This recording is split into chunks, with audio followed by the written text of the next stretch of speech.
And he was in a mood at that time. He says, I don't want to do any more violent pictures. I'm tired of it. I've been involved with a lot of them. He says, At 94, Clint Eastwood is finally breaking his silence about one of Hollywood's most iconic and mysterious friendships, his bond with Gene Hackman. After decades of keeping things under wraps, Clint's revealing words will leave you speechless. What has he been hiding? From untold stories on set to the real reason they drifted apart, get ready for a revelation that might just shock you. First meeting on The Beguiled. Clint Eastwood and Gene Hackman's paths first crossed in 1971 during the making of The Beguiled, a Southern Gothic drama set during the Civil War. This was the first time they would work together on screen, but the tension between them began long before the cameras even started rolling. Eastwood portrayed in the film John McBurney, a Union soldier injured and taken in by a group of Southern women at a boarding school. Though their roles didn't share much screen time, Hackman had a lesser part as a soldier as well. Still, behind the scenes, things were already becoming convoluted. Eastwood and Hackman were well known for their strong will and personal opinions regarding performance. Former TV cowboy, Eastwood performed the tough guy with little words using his experience. Often, depending on his tough appearance and stoic attitude to portray feeling, he appreciated keeping things straightforward. Conversely, Hackman was well known for giving his parts great intensity and emotional charge. He loved delving deeply into the psychology of his characters and frequently layered and complex his presentations. The two actors experienced some conflict over these variations in performing methods. Eastwood, used to doing things his way, didn't always get Hackman's more deliberate and sophisticated acting style. Then, Hackman thought Eastwood's style was too basic and underdeveloped. Though they had a difficult beginning, Clint Eastwood and Gene Hackman both fought hard to ascend Hollywood. Growing up in California, Eastwood traveled a lot with his family. He was interested in music as a teen and then started acting. He didn't start drawing attention, though, until he landed the part of Rowdy Yates on Rawhide. Years of performing the gruff, subdued cowboy provided him a strong basis in acting. Conversely, Gene Hackman hailed from a modest background. Born in San Bernardino, California, was raised in a dysfunctional house. Eastwood's path to glory began later than Hackman's. Before choosing acting, he worked odd jobs including clerk and messenger for years. After training at the famous Pasadena Playhouse, Hackman finally earned little roles in movies. His major break came when he was cast in The French Connection, a film that virtually overnight made him a star.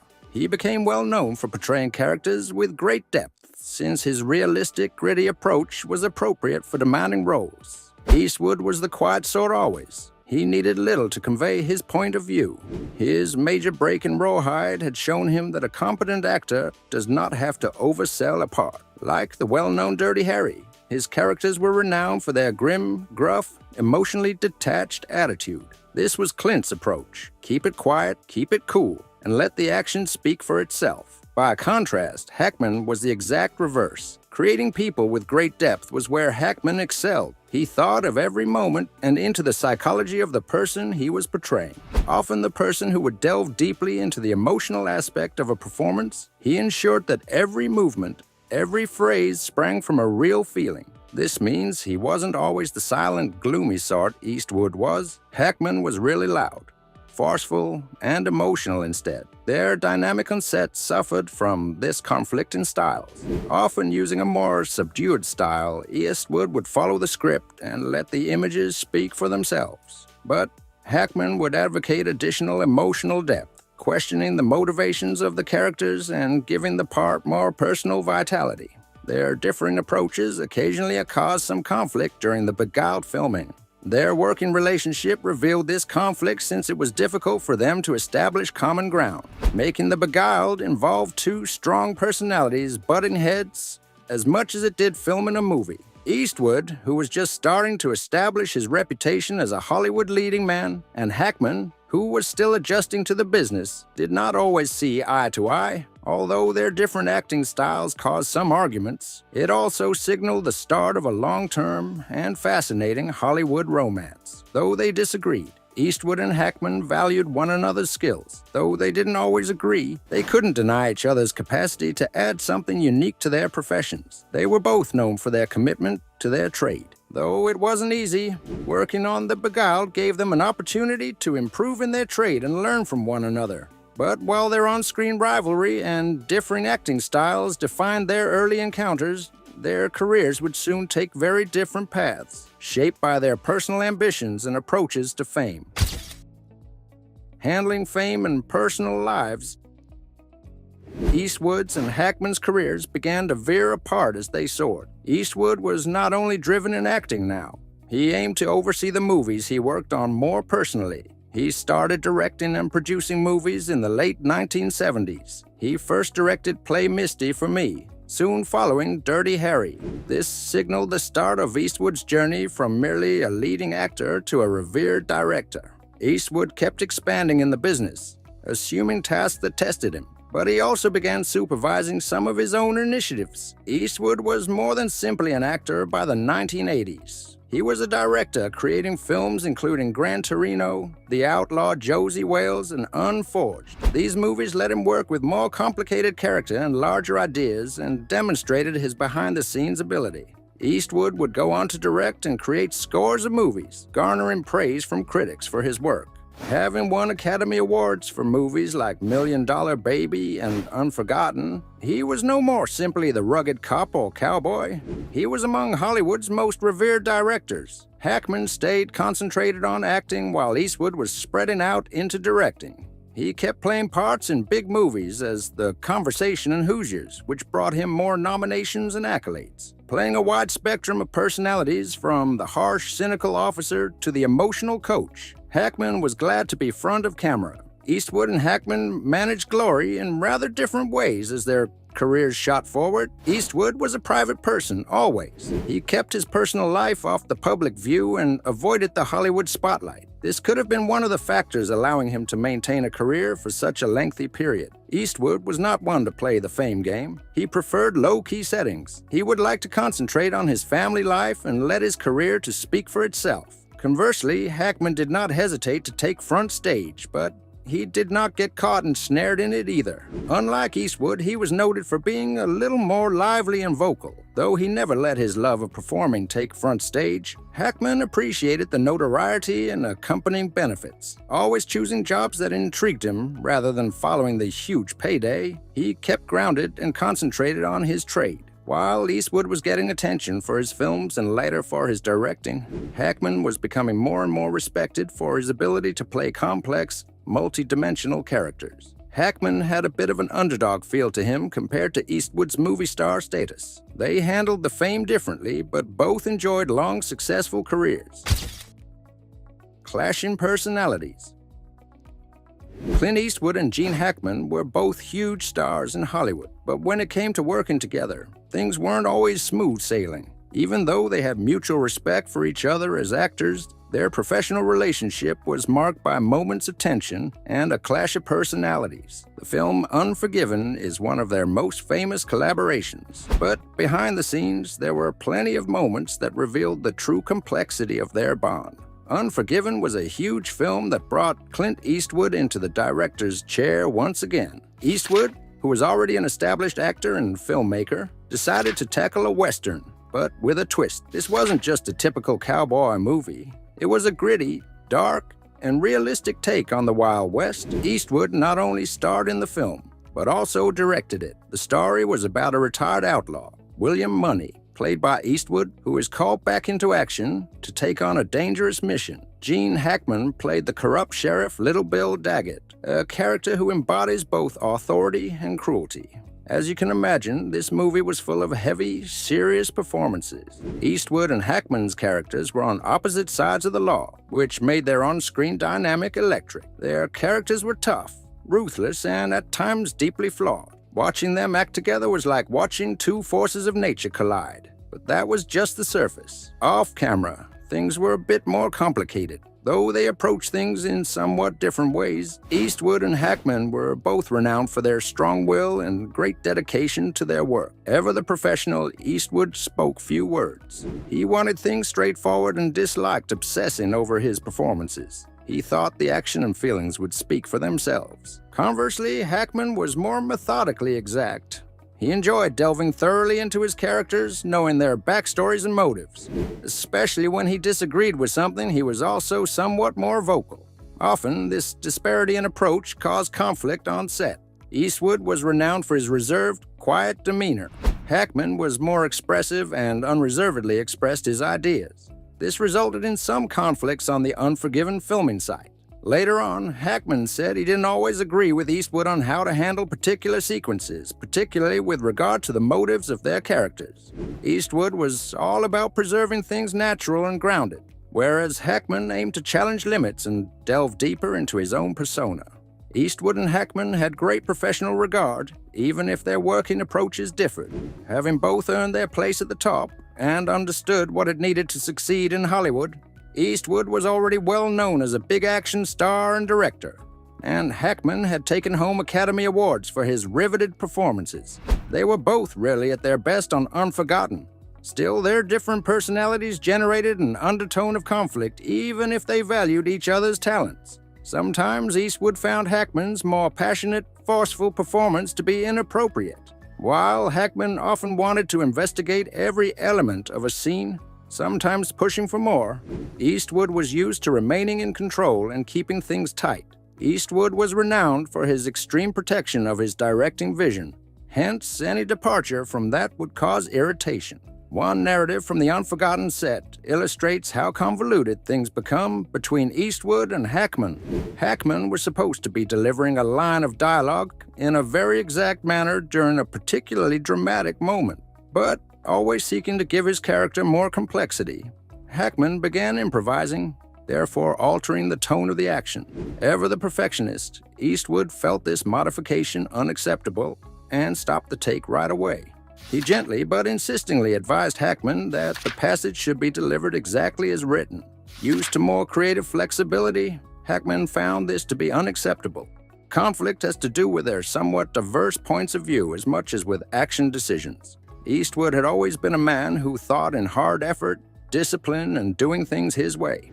Both on and off set, he was a conservative thinker who favored simplicity. By contrast, Hackman was more receptive to fresh ideas and change. Often shown in his acting, he was more liberal in his thoughts and appreciated investigating the complexity of life. The age difference between Eastwood and Hackman added still another element causing pressure between them. Eastwood was in his early 60s and Hackman was in her late 50s by the time they collaborated on Unforgotten, although their experiences differ, which adds to the suspense even if their distance seems small. Eastwood had been in the profession for decades and had already established himself as a director.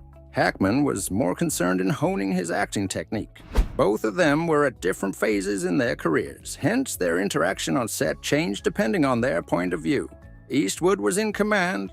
Hackman had always been one to challenge limits and take calculated chances. Their different views on their positions in the sector produced a tense dynamic. Sometimes Eastwood's cool-headed, understated style ran against Hackman's emotional intensity, testing their professional respect. With two powerhouse actors unwilling to back down, the tension between them was inevitable. But would it push them to greater heights or drive them further apart? The years of silence and growing distance. After decades of working together and separately in Hollywood, Clint Eastwood and Gene Hackman took very different paths in the late years of their careers. Their once close collaboration seemed to fade into silence, with no public acknowledgement of each other for many years. This period marked the cooling of their relationship and, in Hackman's case, a complete retreat from the public eye. But the reasons behind their silence and separation were far from simple. They were shaped by both personal and professional changes that each actor experienced in their own way. Gene Hackman's decision to leave Hollywood shocked many fans. After decades of successful movies, including The French Connection, The Conversation, and Unforgiven, Hackman decided to step away from the industry. Hackman was in his 70s by the early 2000s. and his choice was to withdraw from the celebrity and pressure that accompanied it rather than from his job. Hackman did not make a great farewell or a huge announcement about his leaving. Rather, he progressed subtly, concentrating on his personal life and finding calm apart from the limelight. Many admirers questioned what became of the actor who had been among Hollywood's most passionate and revered performers. Some conjecture that Hackman was simply bored with the business, since celebrity usually meant sacrificing privacy. Others believed he was dissatisfied with the kinds of roles that aging brought about. Either way, Hackman left Hollywood in an enigmatic manner that created a vacuum in the business. Hollywood seemed to lose one of its most interesting and erratic stars when Hackman vanished. Clint Eastwood's career kept flying as Hackman disappeared from public view. Eastwood kept producing, directing, and writing in addition to his acting. He became among the most esteemed personalities in Hollywood. Eastwood embraced his position as a filmmaker, assuming increasingly ambitious films such as $1 Million Baby, Gran Torino, and American Sniper. Unlike Hacker, who had left the business, Eastwood gained recognition not only for his tough guy performances, but also for his keen camera work, since his movies kept winning accolades. Long after Hackman had gone silent, his career had evolved to become even more dominant, and he remained a major name in Hollywood. Eastwood must have felt the loss of his old buddy even as he savored this continuous success. The retirement of Hackman served as a sobering reminder of how fast Hollywood may move on from someone, even someone with his talent. Eastwood's career prospered, but his personal thoughts from interviews reveal that the years of silence between him and Hackman were not always easy to swallow. Eastwood and Hackman's relationship looked to grow colder at this period. For years, the two did not spend any public events together. More about how their lives had gone separate routes than about whether they were rivals or whether anything significant had happened between them. Once conflicting on set, their egos seemed to drift more apart as Eastwood concentrated on directing and Hackman disappeared from the scene. Instead of a public conflict or major falling out, each actor's own path naturally produced this outcome. Eastwood was frequently questioned about his prior projects, particularly with Hackman in interviews, but he hardly ever provided any thoughtful analysis. Years passed when both performers seemed happy to let the past remain in the past. This lack of public recognition generated questions about their relationship. Were they still friends, or did the tension linger? For years, the truth remained a mystery as both actors focused on their own careers, leaving fans to wonder what really happened between them. The big reveal.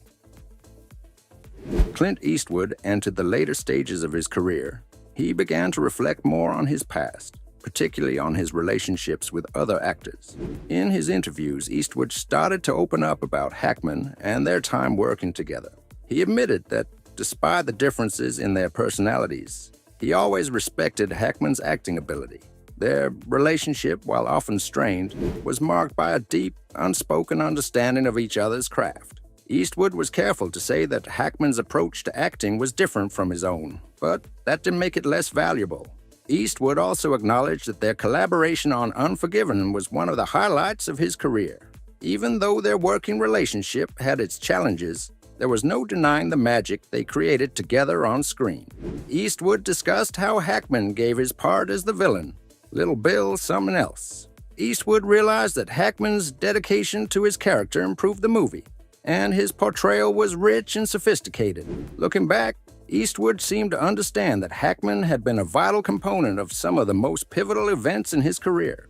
Not only a co-worker, Eastwood also talked about his regrets too. After they stopped working together, he wished he had tried harder to keep in touch with Hackman.